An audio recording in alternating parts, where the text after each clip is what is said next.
امام محمد تقی علیہ السلام حج کے لیے روانہ ہوئے، اور جب آپ علیہ السلام مقام زبالہ پر پہنچے تو آپ علیہ السلام نے سرت کے کنارے ایک بڑھیا کو ایک مردہ گائے کے قریب بیٹھ کر روتے ہوئے پایا۔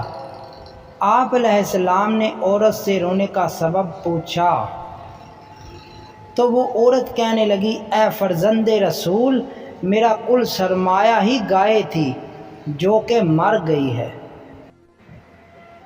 اب میرے پاس کچھ نہیں بچا۔ امام تقی علیہ السلام نے فرمایا، اگر خدا تمہاری گائے کو زندہ کر دے تو تم کیا کرو گی؟ اس ضعیفہ نے کہا، میں خدا کا شکر ادا کروں گی۔ امام محمد تقی علیہ السلام نے 2 رکعت نماز پڑھی اور کچھ دعائیں مانگی۔